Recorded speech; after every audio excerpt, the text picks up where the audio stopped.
मैं श्री प्रकाश हाजीपुर से आपके समक्ष भीमराव अंबेडकर के जीवन के संबंध में कुछ बातें रखना चाहता हूँ। भीमराव अंबेडकर का जन्म 1891 ईस्वी में मध्य प्रदेश में हुआ था। वह मध्य प्रदेश से बाद में उनका परिवार महाराष्ट्र चला गया। उनके पिता सेना में थे और सेना में वे कार्यरत थे। बाद में वे सेना से रिटायर होने के बाद वे महाराष्ट्र में जाकर के रहने लगे। भीमराव अंबेडकर ने बचपन से ही अपनी शिक्षा प्रारंभ की, लेकिन विद्यालय में के छात्र उनके साथ भेदभाव करते थे और उन्हें अलग बैठना पड़ता था, जिससे उनके मन में असंतोष रहता था। इसके बावजूद भी अपने पिता के कहने पर उन्होंने अपनी शिक्षा जारी रखी। वे काफ़ी मेधावी छात्र थे और जातीय भेदभाव के बावजूद भी उन्होंने अपनी शिक्षा को रोका नहीं। शिक्षक भी उन्हें समान दृष्टि से नहीं देखते थे। गांव वाले भी उनका विरोध करते थे, लेकिन अपनी इच्छा शक्ति के बल पर उन्होंने अपने शैक्षणिक विकास को जारी रखा। भीमराव अंबेडकर ने उच्च शिक्षा प्राप्त करने के लिए बड़ौदा के महाराज के सहयोग से इंग्लैंड गए। वहाँ उन्होंने बैरिस्ट्री की भी शिक्षा प्राप्त की और पीएचडी की उपाधि प्राप्त की। उन्होंने कड़ी मेहनत के द्वारा उच्च शिक्षा प्राप्त किया और इंग्लैंड से वापस आने पर उन्होंने अपनी रोजी रोटी के लिए काम करना शुरू कर दिया। उन्होंने अर्थशास्त्र का गहरा अध्ययन किया। अर्थशास्त्र के विभिन्न विषयों और विभिन्न ग्रंथों का उन्होंने गहरा अध्ययन किया। उन्होंने दलित जातियों को ऊपर उठाने के लिए अनवरत संघर्ष किया। वंचित एवं शोषित वर्ग के कल्याण के लिए जीवन भर वे संघर्ष करते रहे। भीमराव अंबेडकर एक ऐसे समाज की स्थापना करना चाहते थे जो समाज शोषण रहित हो एवं समता युक्त हो। इसके लिए उन्होंने अपने संघर्ष को देशव्यापी स्वरूप प्रदान किया। उनसे प्रेरित होकर बहुत सारे लोग उनके सहयोगी बन गए। भीमराव अंबेडकर ने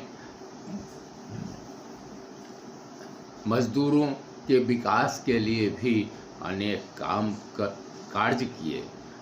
महिला मजदूरों को खानों में जा कर के कार्य करना पड़ता था, जिससे उन्हें असीम कष्ट होता था। इस कष्ट को दूर करने के लिए भीमराव अंबेडकर ने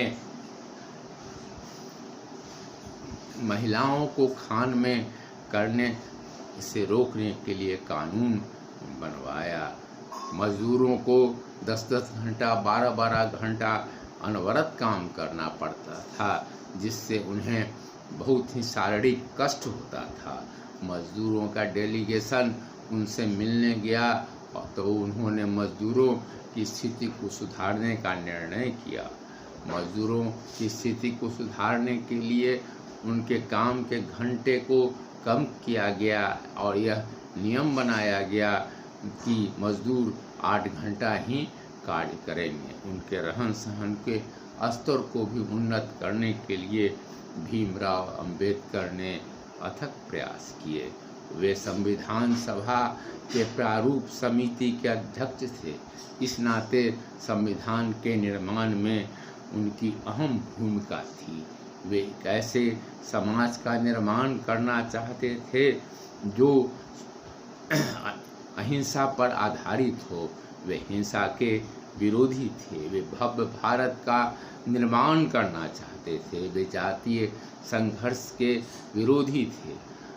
वे स्वयं जीवन भर जातीय उत्पीड़न का उन्होंने सामना किया। इसके बावजूद भी संघर्ष के द्वारा जातीय समस्या का, जातीय विभेद का अंत करना नहीं चाहते थे। वे समाज में सामंजस्य स्थापित कर करके जातीय समस्याओं का, वर्ण व्यवस्था की इसके द्वारा उत्पन्न विभेद का अंत करना चाहते थे।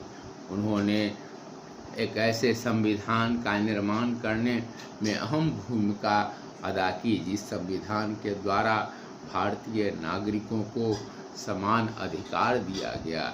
स्त्री और पुरुष को समान अधिकार प्रदान किए गए। जनजातियों, अनुसूचित जातियों को विशेष अधिकार प्रदान किया गया। उनके लिए आरक्षण की व्यवस्था की गई। इस तरह से जनता को अनेक मौलिक अधिकार प्रदान किए गए। विचार अभिव्यक्ति का अधिकार प्रदान किया। अगर सरकार विचार अभिव्यक्ति के अधिकार को रोकती है तो उसके विरुद्ध किसी भी व्यक्ति को न्यायालय के शरण में जाने का अधिकार दिया गया। इस तरह से भारतीय संविधान ने भारत को एक लोकतांत्रिक एवं धर्मनिरपेक्ष राष्ट्र घोषित किया गया। संविधान सभा के अंतिम दिन उन्होंने जो भाषण दिया वह बहुत ही ऐतिहासिक है। उक्त समय में देश के सामने जो विभिन्न समस्याएं उत्पन्न थी उस पर उन्होंने अपना शोधपूर्ण विचार व्यक्त किया, जो आज भी भारत के लिए मार्गदर्शन का कार्य कर रही है। अतः हमें भीमराव अंबेडकर के बताए रास्ते पर चल करके समाज में सामाजिक समता की स्थापना करनी है। वे सामाजिक सामंजस्य स्थापित करना चाहते थे। उन्होंने आगे चल करके बौद्ध धर्म ग्रहण कर लिया। वे बौद्ध धर्म के अनुयायी हो गए। 1956 ईस्वी में भीमराव अंबेडकर की मृत्यु हो गई और उनका अंतिम संस्कार बौद्ध रीति से किया गया। उन्होंने बौद्ध धर्म के ग्रंथों का गहन अध्ययन किया और श्रीलंका की यात्रा की, जिसका प्रभाव उनके मन मस्तिष्क पर गहरा से पड़ा और वे बौद्ध धर्म में शामिल हो गए। इस तरह से बौद्ध धर्म के अनुयायी होकर के उन्होंने शांति का मार्ग अपनाया और इस दुनिया के से प्रस्थान करने के बाद भी भीमराव अंबेडकर की विचारधारा आज के समाज के लिए प्रासंगिक है।